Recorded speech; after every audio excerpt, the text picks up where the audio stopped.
Dans cette deuxième vidéo du Sony Ericsson Xperia Re, on va s'intéresser à Android qui est intégré.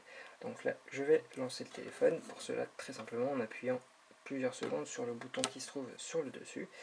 Pour notifier que c'est bien effectif, il y a une petite vibration du téléphone.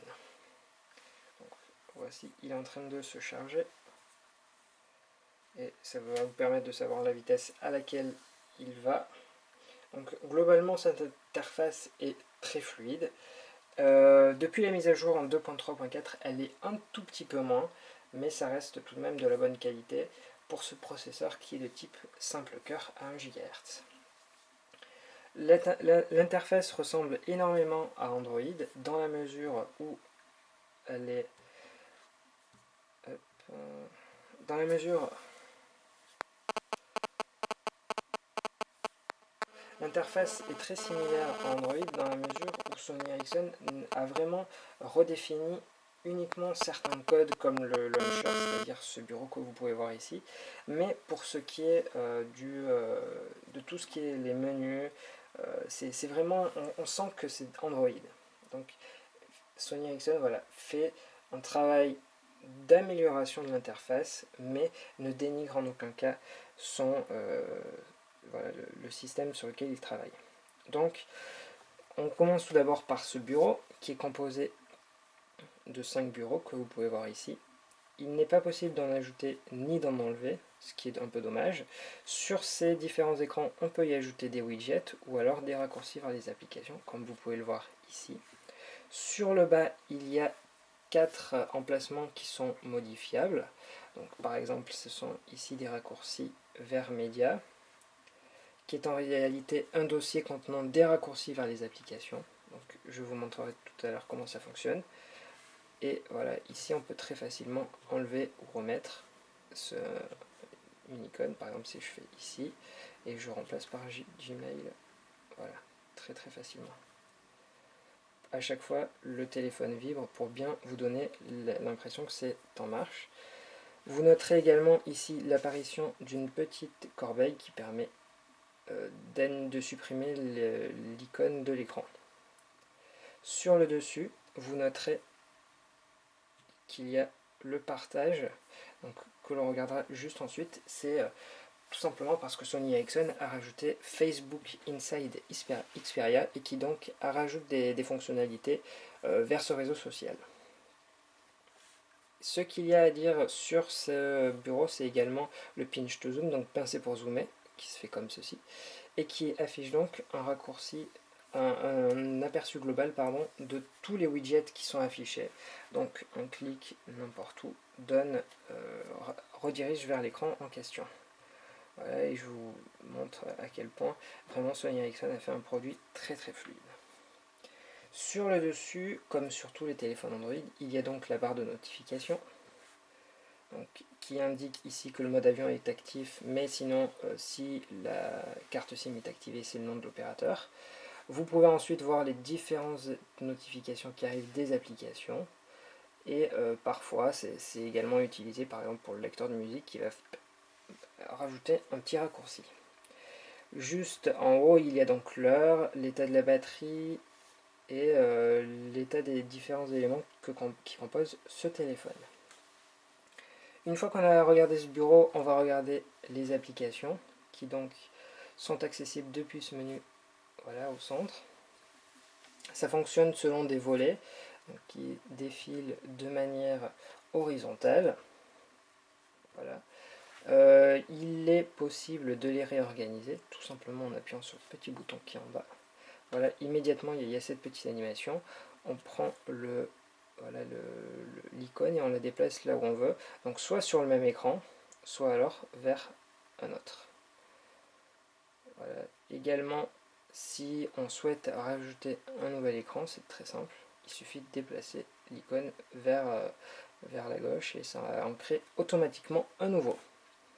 Vous noterez que sur certaines applications, il y a une petite croix. Ça permet tout simplement de la désinstaller rapidement.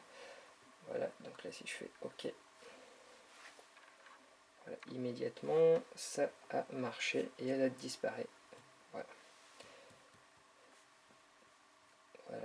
Ce qu'il y a à dire également, c'est qu'on peut demander un tri de cette liste d'applications. Donc soit il est personnalisé, c'est donc nous qui choisissons l'emplacement des différentes applications, soit selon les critères que vous pouvez observer juste à l'écran. Pour rajouter un raccourci sur le bureau que je vous indiquais tout à l'heure, il suffit de prendre l'icône pendant plusieurs secondes et de la déplacer vers l'endroit souhaité, ou par exemple vers le bas. Sachant ici que c'est un dossier, le petit truc qui s'appelle Média, en le rajoutant et en cliquant ici, immédiatement, ça apparaît, sachant que je ne le veux pas, je le supprime. On va maintenant regarder Facebook Inside Xperia, qui est donc des éléments rajoutés par Sony Ericsson.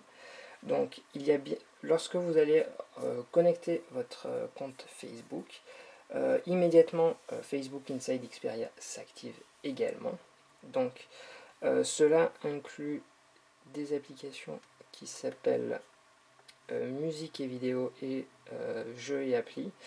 Donc, en cliquant dessus, ça va tout simplement, voilà, si ça aurait voulu marcher, afficher les contenus de mes amis sur Facebook, donc en l'occurrence ici sur de la musique et de la vidéo. Donc ça va être classé en populaire, récent et mes applications.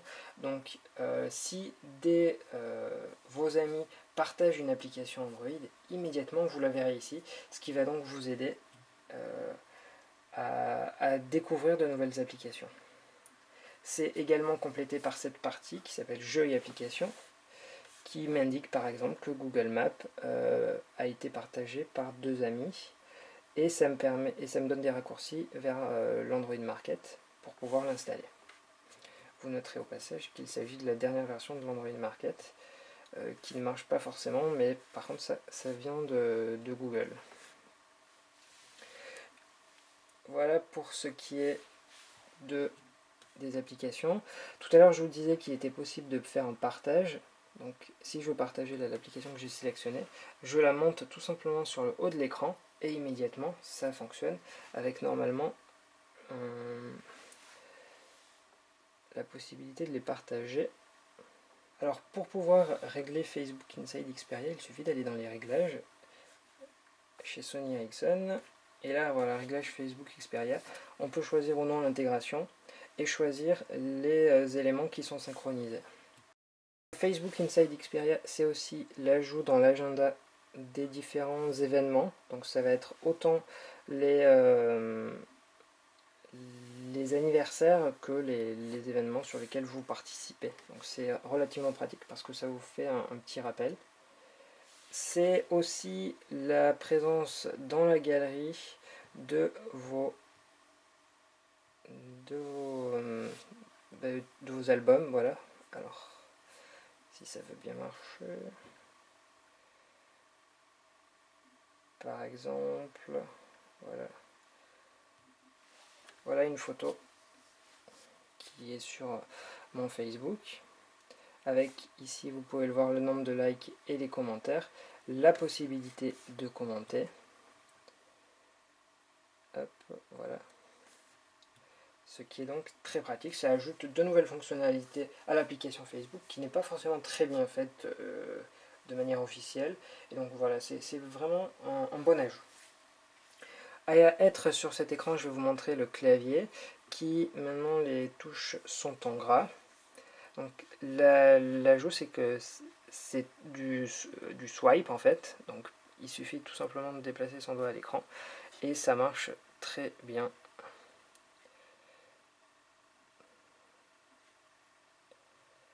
Voilà, donc c'est extrêmement rapide, il n'y a rien à redire là-dessus.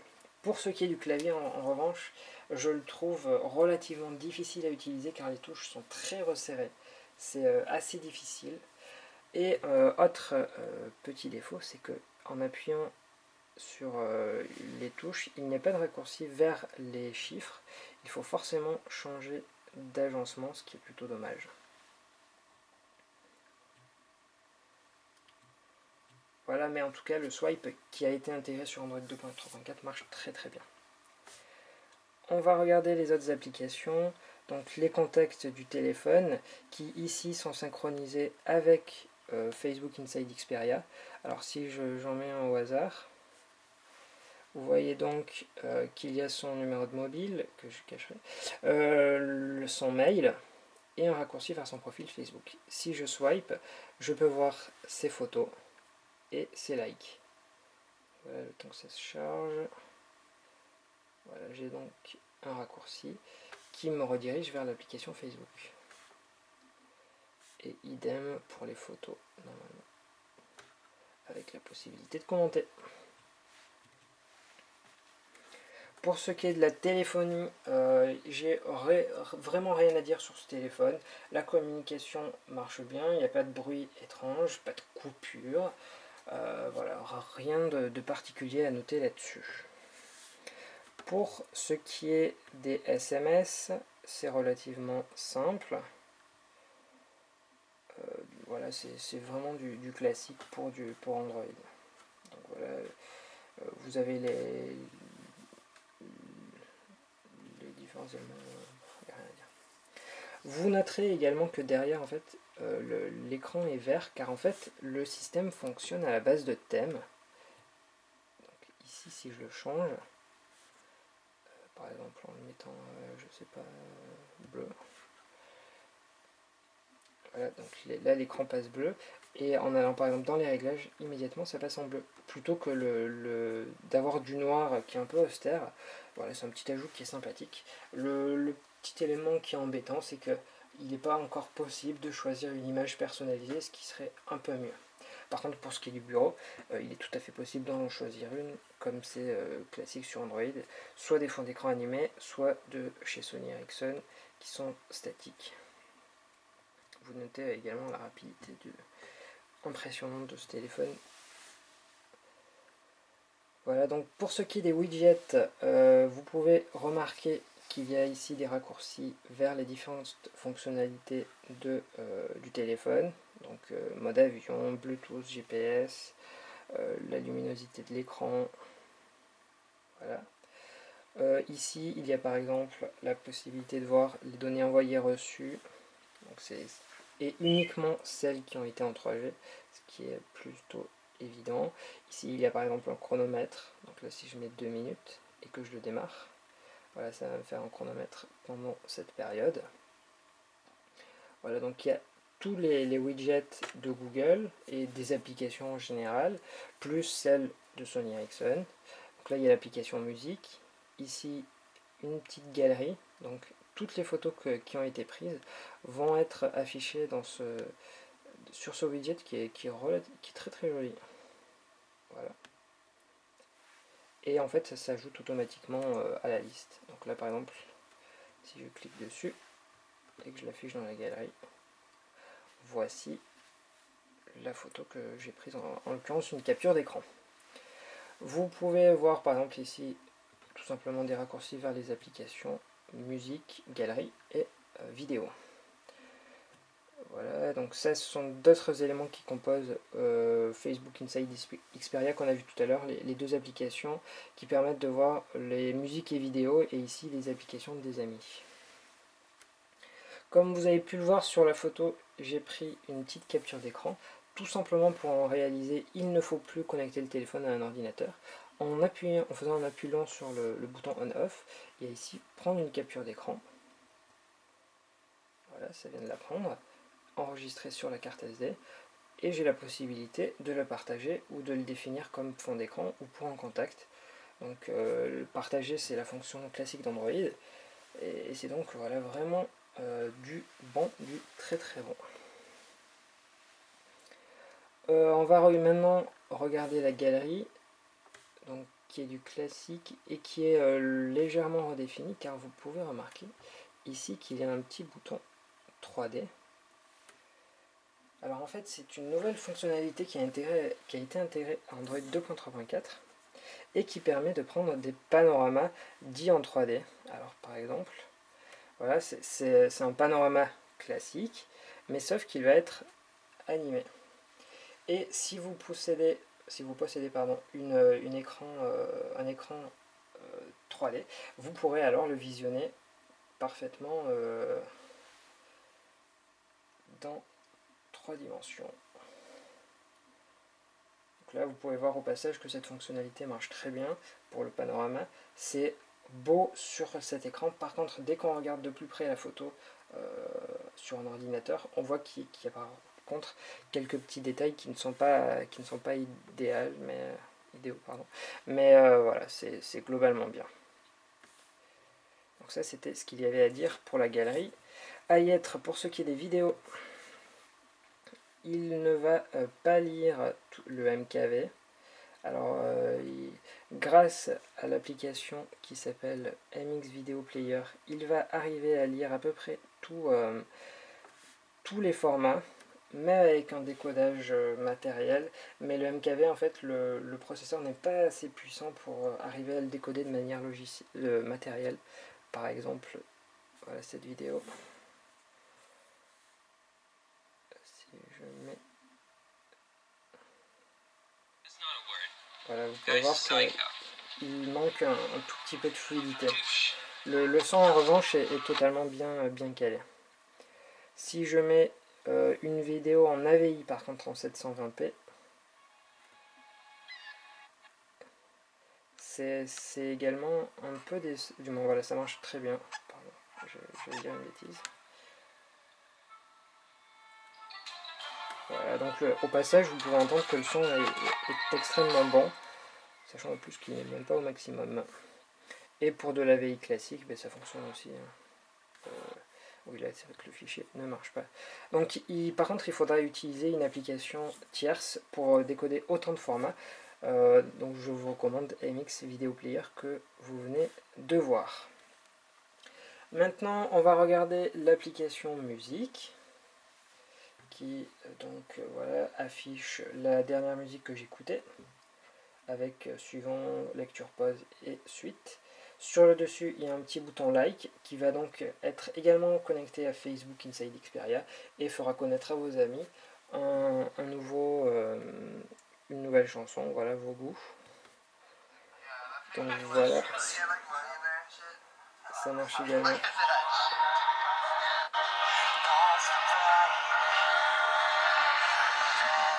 Vous pouvez voir qu'autour de la jaquette il y a un petit effet et qui reprend en fait les couleurs. Par exemple, si je mets une autre musique,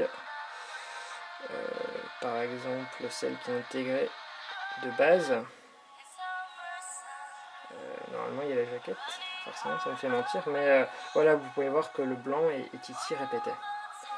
Donc voilà, j'arrête.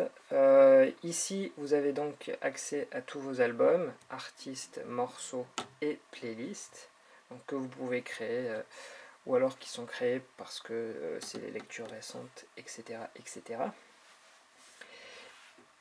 Parmi la liste de lecture en cours, vous avez la possibilité de réorganiser les éléments comme bon vous semble. Il suffit tout simplement voilà, de les glisser. Donc, voilà. Ça c'est une nouvelle fonctionnalité de la 2.3.4.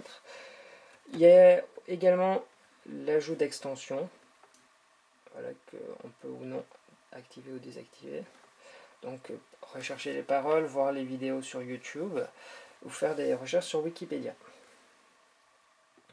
Un élément important, c'est la présence d'un équaliseur. Donc c'est du prédéfini par contre. Et pour ce qui est des paramètres sonores, c'est ici plus limité. Le seul truc étant Xloud qui permet d'accroître le volume sonore lors de l'utilisation du haut-parleur. Voilà ce qu'il y avait donc à dire sur cette application musique. Et on a fait globalement le tour des fonctionnalités multimédia, musique, la galerie et les vidéos. On va compléter cela par l'appareil photo, qui pour rappel a un capteur de 8,1 mégapixels. Donc ici. En mode photo, l'inconvénient du smartphone est qu'il n'est pas possible de pouvoir sélectionner manuellement une scène, par exemple la nuit, un paysage. C'est le téléphone qui le fait lui-même. Alors globalement il le fait bien, mais c'est dommage de ne pas pouvoir le sélectionner nous-mêmes. À part cela, il y a donc les panoramas que je vous ai montré tout à l'heure, qui peuvent être en 3D ou non, et la détection de sourire si vous prenez des personnes. Donc un petit détail concernant les panoramas en mode 2D, où, il est possible de choisir le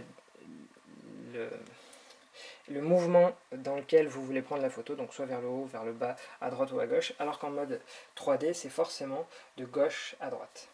Il n'est pas possible de faire des modifications là-dessus. Pour ce qui est du capteur, il fait donc du 8 mégapixels, mais uniquement en 4 tiers. Si on souhaite du 16 neuvième, il faudra forcément passer en 6 mégapixels, ce qui est tout de même bon. Là, ici, il y a le petit switch vers la caméra frontale.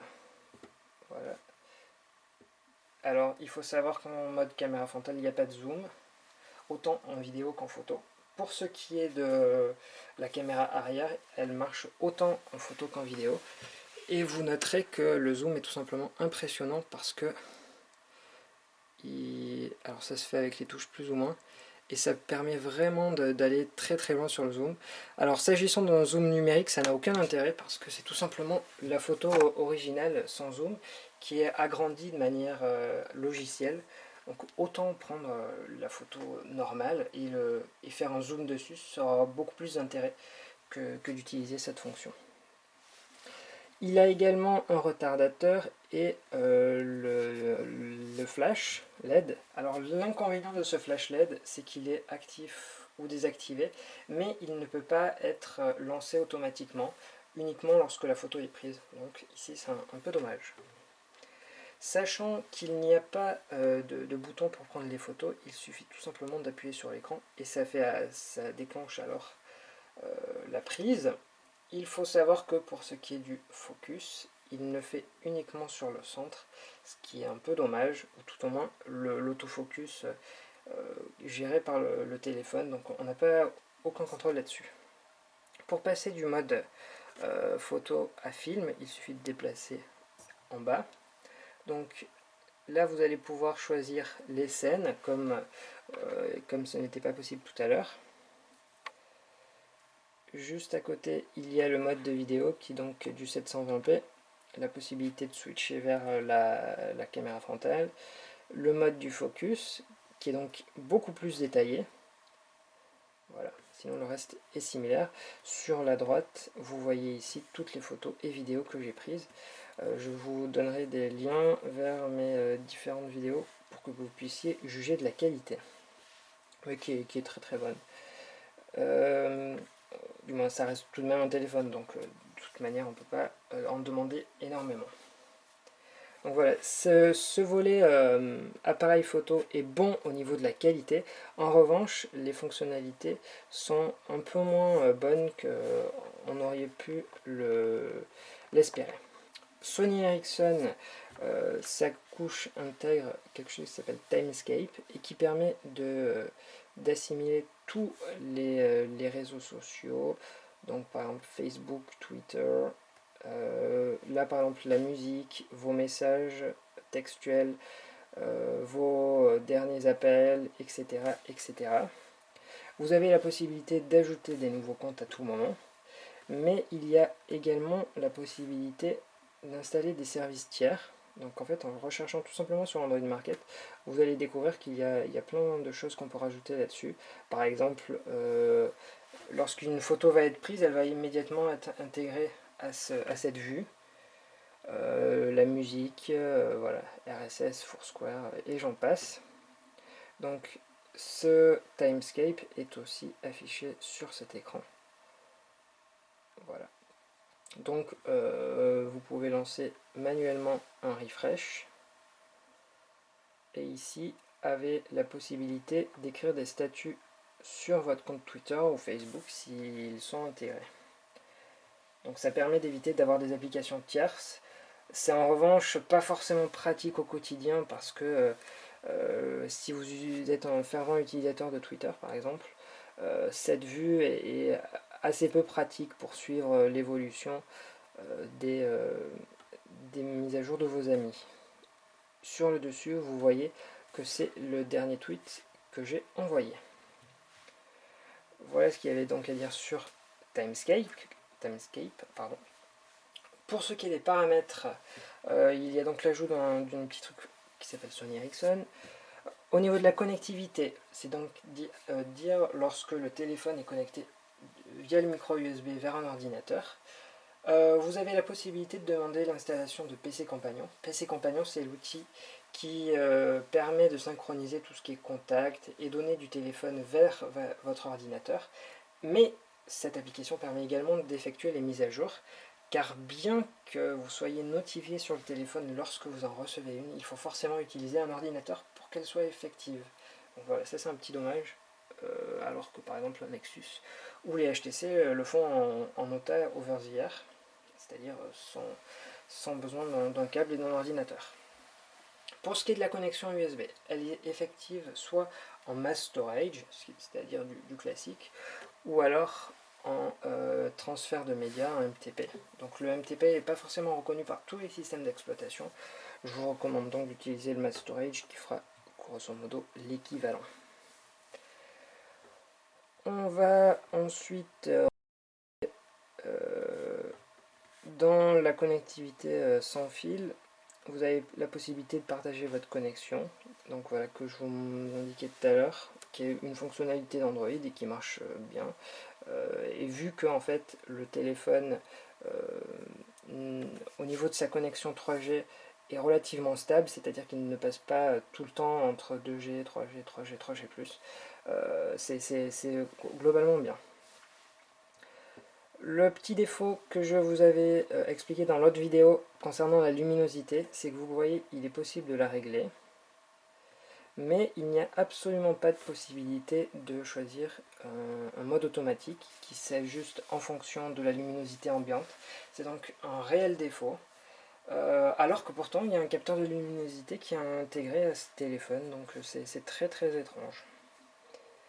Un petit élément qui a été rajouté à la version 2.3.4, c'est voilà, la sauvegarde dans le cloud de vos paramètres. C'est-à-dire que si vous veniez à perdre ce téléphone, ou alors que vous changez pour un autre téléphone Android, vous allez récupérer tout ce qui est clé Wi-Fi, photo, contact, voilà, tout ce que vous aurez mis sur le téléphone sera transféré vers le nouveau modèle, ce qui est donc très avantageux. Alors là, je regarde ce que je n'ai pas fait. Pour ce qui est des alarmes, juste un petit truc. C'est la sélection de l'heure qui se fait uniquement via ce petit sélecteur. Or, il n'est pas possible de pouvoir l'entrer au clavier et on perd un peu de temps parce que notamment sur les minutes, il faut souvent défiler un peu longtemps. Voilà, c'est vraiment une petite question d'ergonomie, c'est pas méchant, mais voilà, ça aurait pu être un petit peu mieux. Pour ce qui est de l'Android Market, si j'ai pu au bon endroit, c'est mieux. Vous noterez que Sony Ericsson a rajouté un petit onglet. Donc c'est à la fois ses applications et des applications qu'il recommande. Voilà, donc en fait, les applications qu'il recommande sont relativement classiques, Flash, Foursquare, Skype. Donc c'est pas forcément très très utile.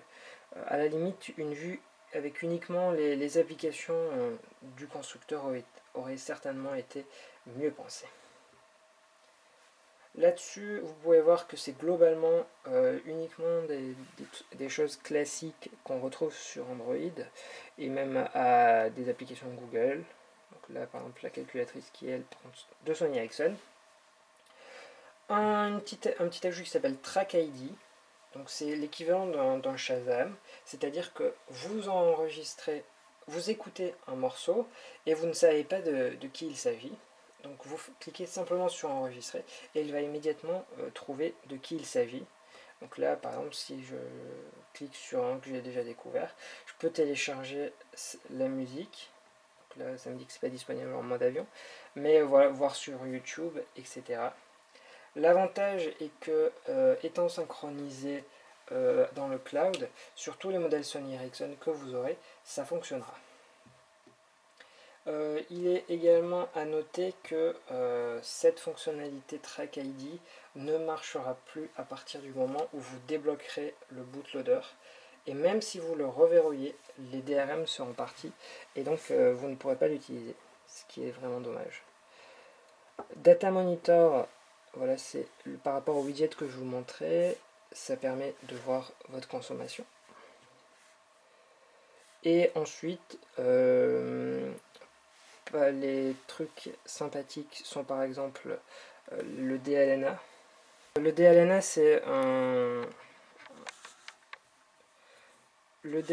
c'est un outil qui permet de transférer du contenu multimédia, donc des photos, des vidéos, des musiques, en Wi-Fi. Donc là, par exemple, si j'active le partage du contenu sur le Galaxy S2, voilà, je vais pouvoir voir des... autoriser l'accès. Je vais pouvoir voir du contenu. Alors là, donc si par exemple je veux voir les vidéos, tous, allez, on va prendre celle-là.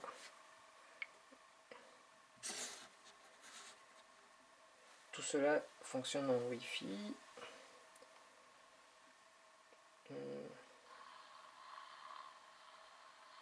Donc là, c'est une vidéo qui a été prise avec le Xperia Ray. Donc vous pouvez voir que ça marche très bien. Cette fonctionnalité DLNA, elle ne marche en revanche que dans le sens de la transmission, pas de la réception, donc il faudra regarder du côté de l'Android Market pour cela. Au niveau des autres applications, donc il y a la radio FM qui fonctionne uniquement avec le kit main libre fourni. Wise Pilot qui est donc un GPS déconnecté, c'est-à-dire que les cartes sont téléchargées et ensuite vous avez uniquement besoin du GPS pour l'utiliser. Parmi les autres fonctionnalités, il y a une suite Office, donc sur un écran de 3,3 pouces, c'est tout de même excessivement limité et très mal pensé, je pense. Pour ce qui est du mode d'économie d'énergie, vous allez pouvoir choisir ce que vous faites du Wi-Fi, du Bluetooth, etc., etc. Donc ça permet d'économiser un peu de batterie et ça s'active normalement lorsqu'un certain seuil de batterie est atteint. En l'occurrence, c'est 20% par défaut. Voilà ce qu'il y a à dire. En voyant ici Liveware Manager, il faut savoir que depuis la mise à jour en 2.84, il est possible de connecter via le LiveDock, qui a été montré dans un autre test, des claviers souris et aussi des manettes. Donc voilà, c'est pratique. Et après, il faut savoir si vous en avez l'utilité ou pas. Et sachant que c'est du Sony Ericsson, il y a bien évidemment du Play Now, voilà, qui est en fait tout simplement une WebView et qui vous propose par exemple des sonneries ou des choses comme ça, ce qui est vraiment absolument pas indispensable dans la mesure où sur l'Android Market vous trouverez la même chose et en plus de meilleure qualité. Pour conclure sur cette partie plus logicielle, Sony Ericsson a fait un très bon produit. Sa surcouche ressemble à Android de base. Il a ajouté des applications qui sont utiles, qui font bien leur boulot. Il y a vraiment une fluidité de l'ensemble qui est sans aucun conteste très bonne. Et là-dessus, chapeau bas à Sony Ericsson. Donc si j'avais un téléphone à vous recommander pour un budget plutôt serré, c'est vraiment celui-ci.